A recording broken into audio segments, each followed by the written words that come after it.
Mercedes has maintained that a flaw identified by many as a potential major flaw is merely a distraction, as it has worked to improve its unpredictable 2022 Formula 1 car.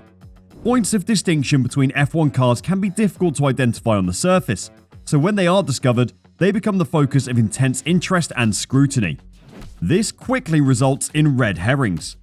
That could be true of Mercedes' innovative and aggressively reduced sidepod design. It drew attention in Bahrain testing, was briefly controversial, and while rivals quickly lost interest when the W13's flaws were revealed, the sidepods came to represent the entire car's concept to the outside world. And it leaves us to question if the sidepod design is a failed concept, or is there more to it than meets the eye? Let's dive in and see what Mercedes itself has to say about it. But first, let us ask you a question. Should they have thrown out the concept earlier this year? And was this a case of being too stubborn? Let us know your thoughts about the zero pod design in the comments below.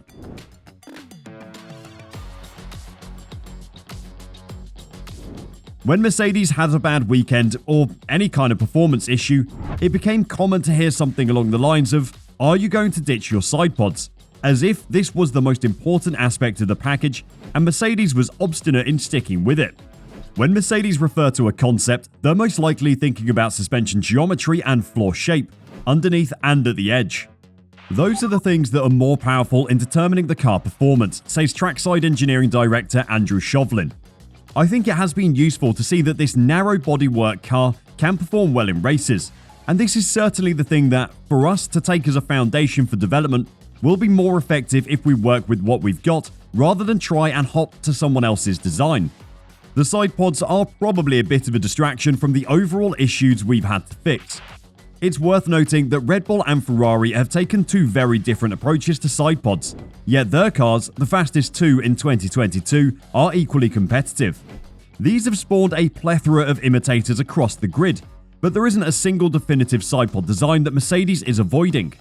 It's fair to say that Mercedes is now the only team with a shrunken sidepod design, as every other team has gone with an undercut downwashing approach or the Ferrari-inspired top surface with the sunken middle section. Mercedes personnel frequently dismiss the sidepods as just bodywork. They're notable, but as Mercedes technical director Mike Elliott points out, they're probably not the key differentiator. It's a detail in the floor design. But is it only about the floor? That is not to say that the sidepods will not change, particularly in 2023. Mercedes has been open to the idea for some time and had made it clear that it is feasible. This has probably fueled speculation that Mercedes will indeed ditch the sidepods, but not because the sidepods are regarded as a magic cure for all the car's ills. We don't think that just changing our sidepod will change our competitiveness, says Shovlin. We're certainly not of that mind, nor are we wedded to saying this is how the Mercedes car must look. So from the very early part of the year, we're looking at other teams' bodyworks and certainly with a view to next year, looking up and down the grid to see ideas. And it may be that we don't just take another team's idea, we're looking at combinations of different concepts. But it's a gradual process. I think fundamentally our car isn't going to change appearance massively this season, but I'd be surprised if next year's car looks the same. Elliott confirmed last month at the British Grand Prix that the team had evaluated some concepts in the Ferrari Red Bull style and will continue to look at them. Because of the narrow sidepods, Mercedes now has a large, cantilevered floor, which Elliott admits has been difficult to manage. However, it's not the car's most distinguishing feature. I think you'd be silly not to have a level of humility that you think you potentially got it wrong, and go and look at what everybody else has done, says Elliott. And that's not just the Red Bull concept. That's looking at all the concepts up and down the grid and saying what looks interesting and why. As an ex-aerodynamicist, I would say that what you try to do is understand what you think is happening in the flow field.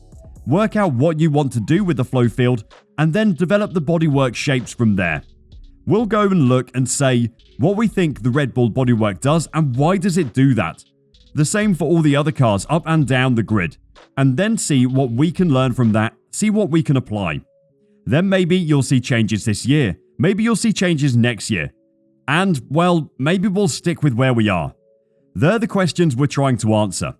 Keeping a methodical approach throughout a frustrating season has been critical to Mercedes chipping away at its deficits. The sidepods are not solely to blame for the porpoising that plagued the team in the early races, have even less to do with the poor ride quality that battered Lewis Hamilton and George Russell in Monaco and Azerbaijan, and are unlikely to be the root cause of the poor tyre warm-up that has hampered the majority of qualifying sessions and early race stints. Understanding all of that has been a far higher priority for Mercedes, which has frequently sounded lost until 2022. Mostly because the car hasn't been completely hopeless. What has irritated Mercedes the most is how the W13 has shown glimpses of performance, just enough to convince the engineering team that the potential seen in the data is indeed achievable, but not enough for the race team to have a proper handle on exactly what it is that puts it in the right window. It sucks you in a bit from an engineering point of view, Chauvelin admits. France was an excellent example. Mercedes expected to perform well there, but throughout the weekend, or even qualifying, its car's performance varied wildly throughout the lap for no apparent reason. Then, come Sunday's Grand Prix, the race pace was strong, and Mercedes scored its first double podium of the year, thanks to some help from Ferrari and Red Bull. Within one season, we go from totally uncompetitive in the first sector to the best in Sector 1, says team boss Toto Wolff. From uncompetitive to Sector 1, dreadful, to being the quickest in Sector 1 at the end, and the opposite in the last sector. So clearly there's something happening. Whether it's wind affected or tyre dependent, that's just not working on our car. The car is on the edge, and between hero and zero there's just a super fine margin that we don't seem to hit. This was perfectly illustrated in Hungary a week ago. On Friday, some setup experiments went wrong, leaving the team with a lot of work to do. Significant changes were made overnight. A difficult task, but one Chauvelin says was beneficial because it taught the team so much about what didn't work on the car. And the car was night and day different by the time the track dried for qualifying. For the first time this season, both drivers showed confidence in the car, which had been lacking in qualifying. Russell took pole, and Hamilton believes it would have been a front row lockout if he hadn't had a DRS issue on his final run. Russell led the first stint before slipping back, while Hamilton charged through from 8th to give Mercedes another double podium. Okay, there was still a pace disadvantage to Red Bull and Ferrari. However, these Mercedes performances have been achieved using the same core concept. And yes, the same sidepods. That was called into question just a few races ago. As Chauvelin says, we've been able to apply these improvements to the current package, which is a good sign. It was critical for Mercedes because the team requires direction for 2023. Only by learning as much as possible about the W13 design will Mercedes be able to determine with certainty whether its core concept should be carried over or what specific areas, sidepods or otherwise, must be adapted. The performance trend and results show that Mercedes' continued development of the W13 has clearly paid off. It has rewarded the team for its tenacity and hard work.